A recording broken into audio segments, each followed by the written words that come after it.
தொழிலாளர் தினத்திலே யாழ்ப்பாணத்திலே கூடியிருக்கின்ற எங்களுடைய பாசத்துக்கும் நேசத்துக்கும் சொந்தமாகிய அன்பான சகோதர சகோதரிகள் உங்கள் அனைவருக்கும் இந்த நேர வணக்கங்கள். இந்த இடத்திலே 1800களில் இந்த உலகத்தினுடைய தத்துவ ஆசிரியன் பொது உடைமைவாதி கார்ல் மார்க்சினால் சொல்லப்பட்ட ஒரு கருத்தோடு என்னுடைய உரையை ஆரம்பிக்கின்றேன். உலக தொழிலாளர்களே ஒன்று சேருங்கள், இழப்பதற்கு ஒன்றும் இல்லை, ஆனால் அடைவதற்கு ஒரு பொன்னுலகம் ஒன்று என்று மொழிந்து வந்தார் எங்களுடைய கார்ல் மார்க்ஸ். அவன் மொழிந்து முதலாவது தொழிலாளர் தினத்தினை கொண்டாடி இன்றைக்கு 140வது தொழிலாளர் தினத்திலே இலங்கை திருநாட்டினுடைய யாழ்ப்பாண மண்ணிலே தேசிய மக்கள் சக்தி என்கின்ற பாட்டாளி வர்க்கத்தினுடைய ஒரு அரசாங்கத்தினுடைய குடிமக்களாக இங்கு கூடியிருக்கின்றோம். 140 ஆண்டுகள் செய்யப்பட்ட ஒரு புரட்சி உலகத்தினுடைய போக்கினையே மாற்றி இருக்கின்றது. அந்த போக்கினுடைய மாற்றத்திற்கு விதிவிலக்கு இல்லாமல் 2024ஆம் ஆண்டிலே இலங்கை ஜனநாயக சோசலிச குடியரசும் அந்த பொது உடைமை பாதையிலே மிக சிறப்பாக பயணித்துக் கொண்டிருக்கின்றது. அந்த பாதையிலே வடக்கு கிழக்கு மாகாணங்களில், குறிப்பாக வடக்கு மாகாணத்தினுடைய எங்களுடைய சகோதர சகோதரிகளும் கைகோர்த்திருக்கின்றீர்கள் என்பது எங்களுக்கு மட்டுமல்ல, இந்த உலகத்தினுடைய மிக சிறந்த தத்துவத்துக்கு கிடைத்த மிகப்பெரிய வெற்றியாக நாங்கள் கருதுகின்றோம். அந்த வகையிலே 2024ஆம் ஆண்டு அமைத்துக் கொள்ளப்பட்ட இந்த தேசிய மக்கள் சக்தி அரசாங்கம் என்பது முதலாளித்துவத்துக்கு எதிரான மக்கள் மத்தியிலே சமத்துவத்தை கட்டியெழுப்புகின்ற ஒரு மிக முக்கியமான அரசாங்கத்தினுடைய பயணத்தில் நாங்கள் இன்றைக்கு இந்த இடத்திலே சந்தித்திருக்கின்றோம். இந்த முதலாளித்துவம் என்பது என்ன, அந்த முதலாளித்துவத்துக்கு எதிரான போராட்டம் என்றால் என்ன என்று கேட்போமாக இருந்தால் அனைவரும் சொல்லுகின்ற ஒரு முக்கியமான விடயம் பணத்தினையுடைய முதலாளிக்கு எதிரான போராட்டம் என்பது. ஆனால் அன்பான தோழர் தோழிகளே, முதலாளித்துவத்துக்கு எதிரான போராட்டம் என்பது அது அல்ல. முதலாளித்துவத்தின் ஒரு அங்கம் மட்டுமே பணம், முதலாளித்துவத்தின் ஒரு அங்கம் மட்டுமே முதலாளி. ஆனால் ஒருவனை வேற்றுப்படுத்துகின்ற, வர்க்க ரீதியாக மாற்றுகின்ற அத்தனை முயற்சிகளிலும் மேலாக இருப்பவன் முதலாளி. அதனால் பாதிக்கப்படுபவன் பாட்டாளி. இந்த கட்டமைப்பில் இலங்கை தேசமானது சுதந்திரத்துக்கு பின்னான காலத்திலும் சரி, சுதந்திரத்துக்கு முன்னான காலத்திலும் சரி அடிமைப்பட்டு கிடந்தது யாராலும் மறக்க முடியாது. 1505ஆம் ஆண்டு போர்த்துகேயருடைய வருகையோடு ஆரம்பித்த இந்த காலனித்துவ முதலாளித்துவத்தின் பிடியில் இருந்து 1948ஆம் ஆண்டு இலங்கை சுதந்திரம் அடைந்தது. ஆனால் உண்மையான முதலாளித்துவத்தில் இருந்தான சுதந்திரம் 2024 செப்டம்பர் மாதம் தான் எங்களுக்கு கிடைத்திருக்கின்றது.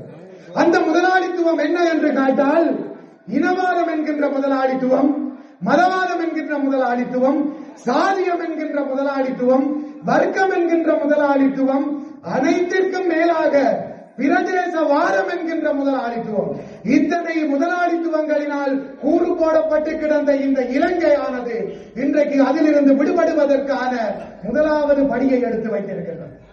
ஆக இந்த இனவாதம், மதவாதம், மொழிவாதம், சாதிவாதம், பிரதேசவாதம் என்பது அனைத்தும் முதலாளித்துவ சக்திகள் எங்கள் மக்களை 2 கூறுகளாக பிரிப்பதற்காக கட்டமைத்து கொடுத்திருக்கக்கூடிய தந்திரோபாயம்.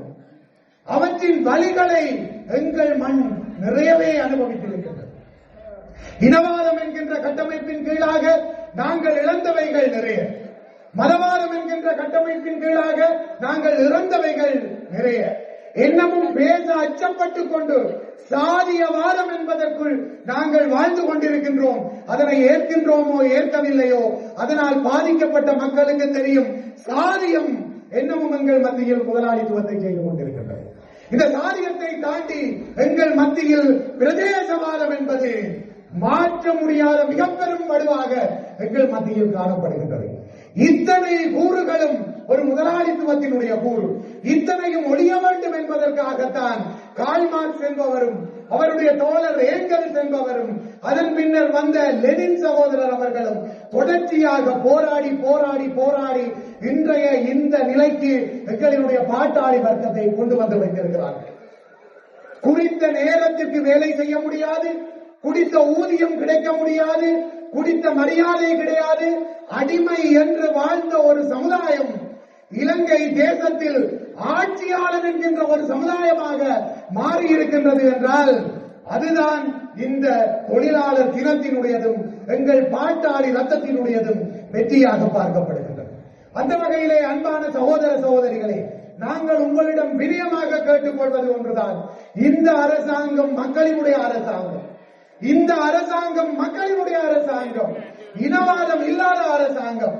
இந்த அரசாங்கம் கையேற்றிருப்பதோ இனவாதமும் மதவாதமும் மொழிவாதமும் சாதிவாதமும் பிரதேசவாதமும் பின்னி பிணைந்து கிடந்த ஒரு நாடு.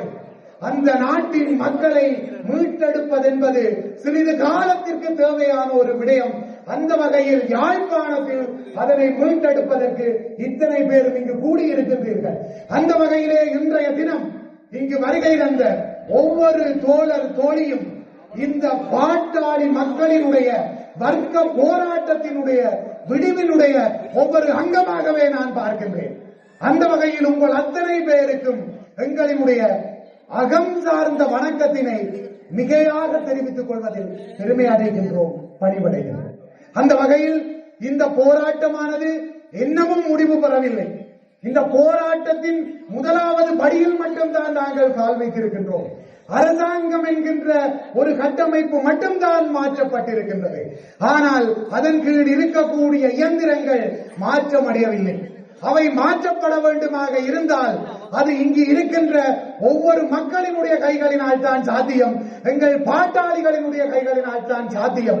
ஆகவே அந்த மாற்றத்தை வருகின்ற காலத்தில் இந்த நாட்டுக்கும் இந்த மக்களுக்கும் மிக முக்கியமாக எங்களினுடைய எதிர்கால குழந்தைகளுக்காக செய்வீர்கள் என்கின்ற நம்பிக்கையோடு இந்த உலக தொழிலாளர் தின வாழ்த்துக்களை உங்கள் அனைவருக்கும் பகிர்ந்து கொண்டு, எங்களுக்கு தெரியும் நிறைய நாங்கள் செல்ல வேண்டிய பாதை இருக்கின்றது.